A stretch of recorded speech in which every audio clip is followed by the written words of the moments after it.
promoure l'atenció primària de salut, per augmentar el protagonisme en el sistema sanitari i també per defensar una sanitat pública i de qualitat i universal.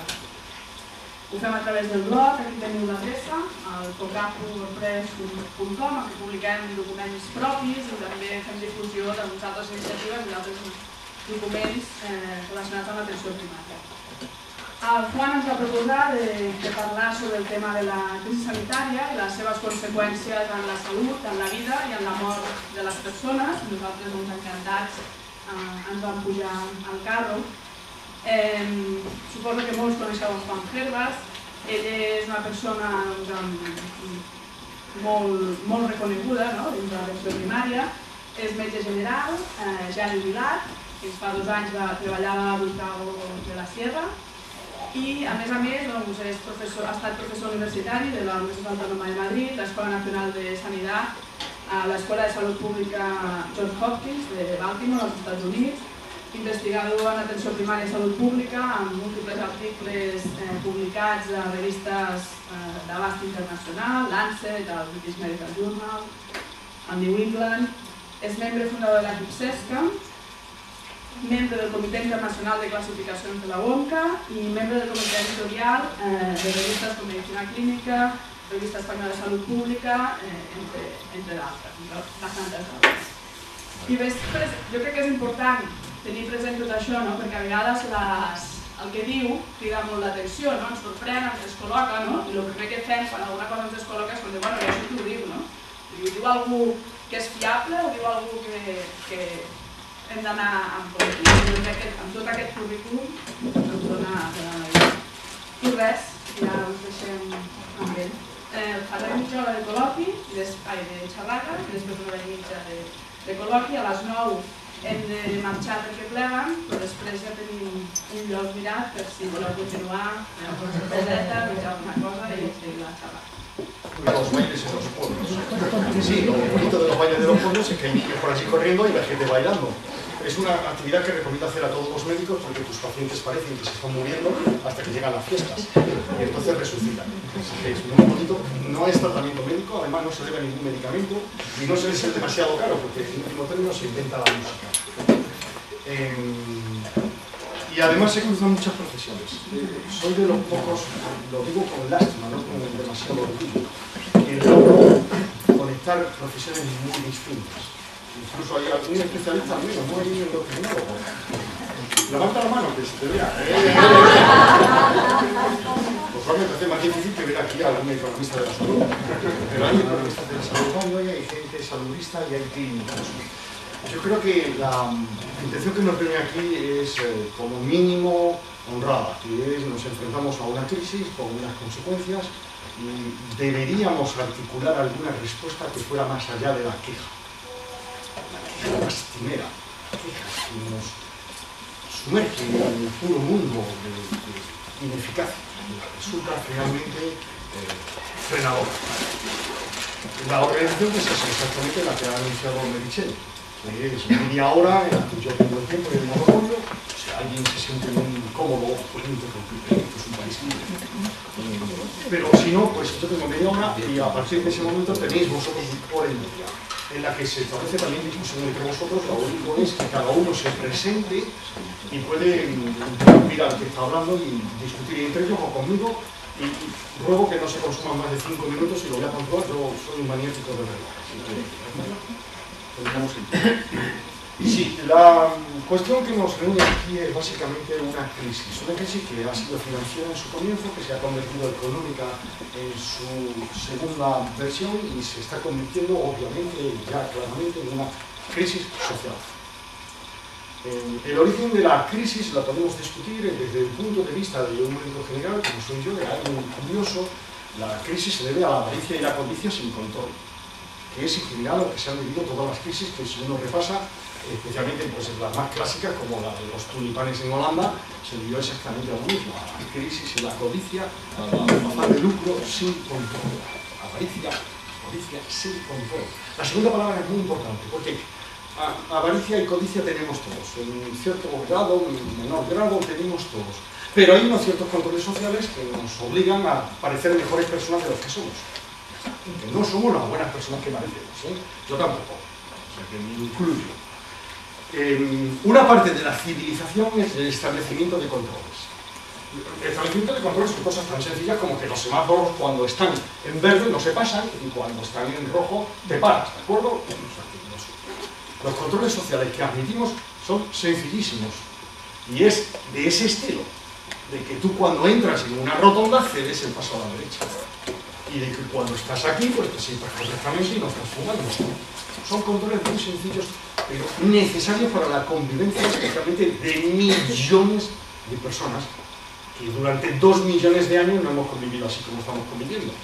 Esto solamente era en la Tierra de Fuego, se hacía una reunión así, cuando una ballena varaba en la playa, y entonces alguien la descubría, encendía un fuego y todos se reunían a comer. Porque claro, era la única ocasión en la que comían, el resto del tiempo estaban comiendo mejillones y hacían toneladas de... Así que estamos haciendo cosas muy raras que nos han hecho en los últimos 2 millones de años. Y eso tiene consecuencias que conviene controlar. Esa codicia y esa avaricia sin control ha sido posible básicamente porque había mucho dinero fresco. Mucho dinero fresco, mucho dinero. Mucho dinero y además que en parte procedía pues, de fuentes públicas como era el Banco Europeo al que le interesaba tener los intereses muy bajos porque le convenía a Alemania. El Banco Europeo se llama europeo, pero básicamente hasta ahora ha soportado actividades o decisiones que convienen a Alemania. No quiero echar la culpa a Alemania, ¿eh? Yo estuve viendo ayer una exposición sobre las epidemias y vi de nuevo, como siempre, que claro, la gonorrea para los franceses era el mal italiano, para los italianos el mal francés, para los rusos el mal polaco, para los turcos el mal cristiano, para los hindúes el mal portugués. Todos menos ellos. Ha habido un dinero líquido muy fresco, muy disponible, con unas grandes posibilidades de invertir, que ha permitido que en concreto en este país en el que habitamos se formara una burbuja inmobiliaria con mano de obra barata, muy barata, claro, en cierta forma sin cumplir legislación, con inmigración ilegal consentida y esto ha permitido que bueno, pues, se hicieran grandes negocios. Y por otra parte, con el sistema de control que ha fallado básicamente porque los partidos políticos han llegado a acuerdos que infiltran la sociedad entera, incluyendo las cajas de ahorro. Cajas de ahorro que eran herencia que hemos recibido de 200 años y ya no las vamos a dejar ni a nuestros hijos ni a nuestros nietos, las hemos destruido, con sus ventajas y con sus inconvenientes. Y las hemos destruido básicamente porque los consejos de administración han estado copados por políticos y sindicatos que no han trabajado según el mejor interés de la población, sino el mejor interés de los que estaban. Así que la combinación de la avaricia y la codicia sin control con dinero fresco y con unas estructuras infiltradas por intereses que no son los mejores de la población, han llevado a crear una burbuja inmobiliaria que ha producido unas deudas que hoy en día son impagables. Y ese es el problema que tenemos, que las deudas son impagables.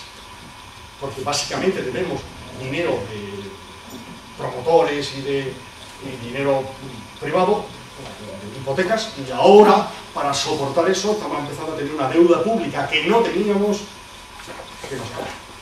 La deuda pública va a obligar, y además la Constitución se cambió para que se pague el primero de deuda pública con dineros. No entro porque aquí hay gente que sabe muchísimo más que yo y mi interpretación es la interpretación de un hombre de la calle que lee y que probablemente no entiende nada, ¿de acuerdo?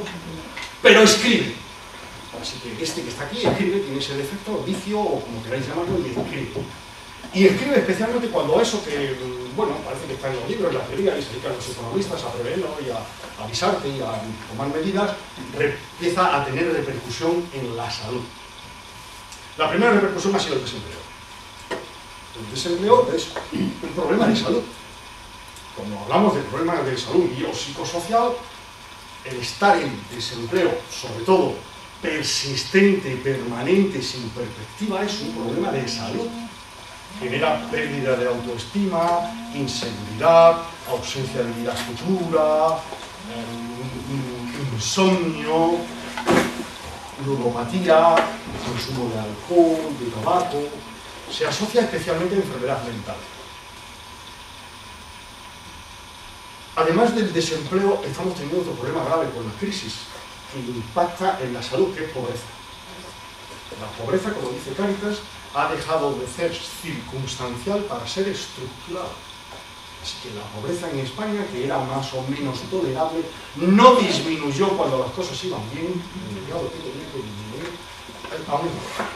La pobreza no me importa tanto, soy un ejemplo franco y quizás duro, no me importa tanto la pobreza de los que estamos aquí, me importa la pobreza de los niños.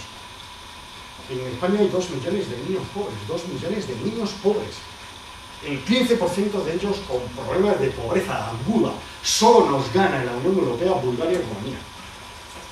Y el problema de la pobreza de los niños es el problema de su futuro. Que su futuro no es solo biológico, no es lo que pese en mi vida, que también. Porque claro, pesar y medir y tener dientes es importante. Que no es su futuro psicológico, sus expectativas frente a la vida. Cómo se generan esas bolsas brutales que vemos de drogadictos, atracadores y vagabundos y gente que no le importa nada, de niños de este estilo. Que finalmente nada en el mundo es importante porque no tienen ninguna expectativa. Lo último que les está pasando es que no comen. No comen, realmente no comen. Claro, el fiscal dice que en España no hay hambre. Bueno, pues depende de dónde trabaje el fiscal. Hay zonas en las que España empieza a verse hambre. Y cuando el hambre se convierta en crónica, terminará en muertes. Y tenemos la experiencia argentina de un país de los más ricos del mundo en productos de primera necesidad, podríamos decir, agricultura y ganadería, donde hubo muertes de niños durante una crisis que no se controló. Tenemos suicidios. Así que tenemos desempleo, tenemos pobreza, con las consecuencias especialmente en la salud infantil, y tenemos suicidios. En España los suicidios son la primera causa de mortalidad externa. Nos suicidamos mucho. La gente anda muy preocupada, por ejemplo, por el cáncer de cuello de útero, que es una cosa insólita en España, rarísima. Ya ganan los suicidios de mujeres certificados. Y hoy todavía a todos nos cuesta certificar la causa, excepto cuando es ultra evidente como suicidio. Hay mucho suicidio que bueno, pues, son medicamentos que son en exceso y en fin, que alguien firma y no... Los suicidios aumentan en las crisis, y lo sabemos. No aumentan la mortalidad general, también lo sabemos, dependiendo de cómo se maneje. La crisis rusa, la crisis de la caída de Gorbachev, que fue un desastre, produjo 3 millones de muertos. Eso nada, los rusos se mueren. Bueno, fueron además varones. Como todavía pasa menos, que importancia tiene que se mueran los varones, que están destinados a morir.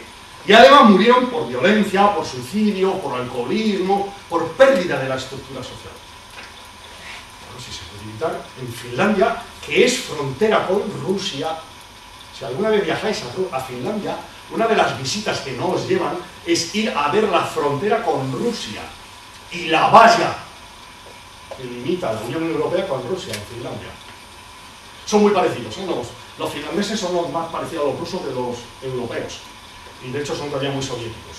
Hoy en día, en mi opinión, son muy soviéticos, ¿eh? Lo que le dicen, por ejemplo, un finlandés se cambia de domicilio y en 24 horas va a decirle a la policía que tiene un domicilio nuevo. Tú vas a la policía a decírselo, vas a robar o... Bueno, pero es que lo hacen porque es su mundo soviético en el que viven y no les va mal. Evitaron muertes durante la crisis, ¿eh? Y renovaron el país. Así que me preocupa el suicidio. Y me preocupa que se reproduzcan las situaciones que se están dando en Grecia, donde los suicidios han aumentado. No han aumentado solo en Grecia, han aumentado también en el Reino Unido. Porque la crisis está afectando también al Reino Unido. En el Reino Unido han aumentado los suicidios. El artículo salió en el British Medical Journal hace muy poco. Con lo cual, tenemos un gravísimo problema, especialmente si se mezcla con lo de los jóvenes. Hoy la segunda causa de muerte en el mundo de jóvenes es suicidio. Y la primera son un accidente de tráfico. O sea, en el mundo hoy, los chavales de 15, 16 años, la causa de mortalidad ya no son cánceres, que eran antiguamente, ahora se suicidan, es una causa social de muerte.